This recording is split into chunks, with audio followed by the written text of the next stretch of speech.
Et salut tout le monde. Euh, donc voilà, aujourd'hui, voilà, comme vous voyez, c'est une belle journée d'hiver ici à Montréal. Et aujourd'hui, en fait, j'avais envie de faire un billet, une sorte de petite capsule d'humeur à propos d'une idée reçue que je trouve assez régulièrement à propos de la méthode Wim Hof.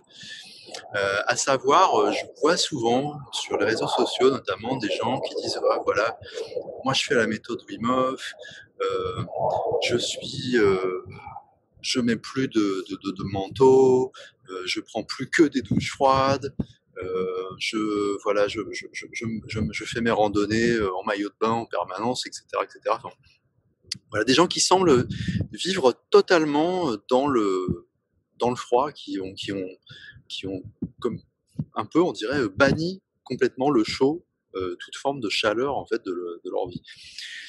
Alors, ce que j'ai envie de dire, c'est que bon, c'est très bien pour eux. Enfin, si s'ils sont heureux comme ça, faut pas qu'ils s'arrêtent, hein. Enfin, je veux dire, y a aucun problème.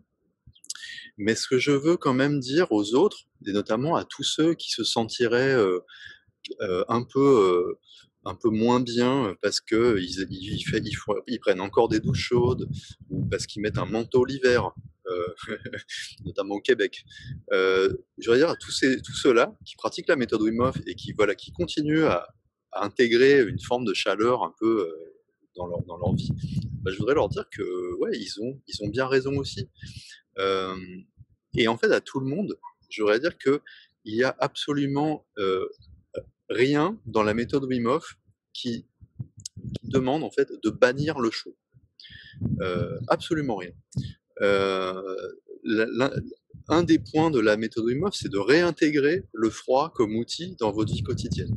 À aucun moment, il est prescrit en fait de retirer toute forme de chaleur.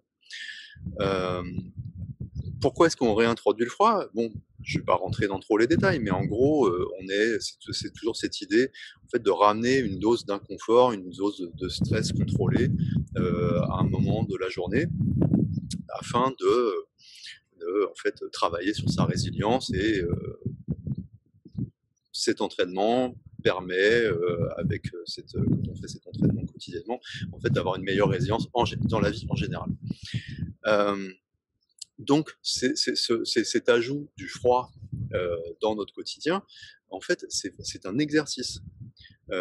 De la même façon que quand on va au gymnase ou au studio de fitness soulever des poids, on fait de l'exercice.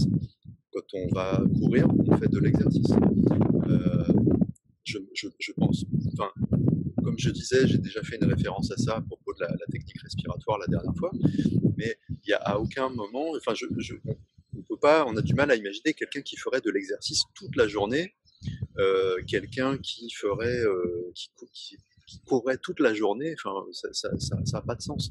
Donc, de la même façon, l'exercice, les exercices à propos du froid dans la méthode, dans le cadre de la méthode Wim Hof, hein, j'entends, ce sont des exercices qui sont vraiment, voilà, qui sont voilà, des exercices qu'on fait à un moment de la journée. Voilà, je suis un peu distrait, il y a du passage là.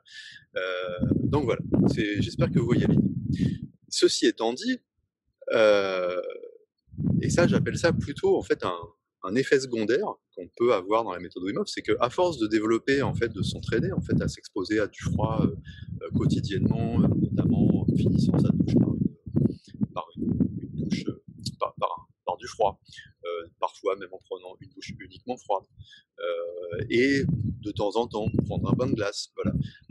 En faisant ce genre d'exercice, oui, on peut effectivement développer une meilleure résistance au froid en général, et donc avoir l'impression qu'on peut se permettre de mettre moins de couches de vêtements quand il fait froid. Mais ça, j'appelle ça plus une conséquence de l'exercice plutôt que un mode de vie qui nous serait prescrit comme par la méthode Wim Hof, un peu comme une sorte de religion. Enfin voilà, non, ça n'a aucun sens. Donc voilà. Donc tout ça pour dire, il n'y a aucune contradiction et surtout aucune honte à avoir à être un pratiquant même dédié de la méthode Wim Hof et continuer à apprécier les douches chaudes.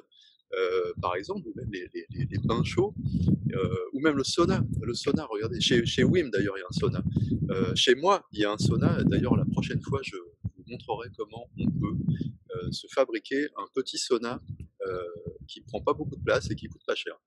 Donc j'espère que vous avez apprécié cette petite point. Euh, donc si vous appréciez le fait de vivre absolument sans vêtements et sans eau chaude pendant tout l'hiver, il n'y a aucun problème.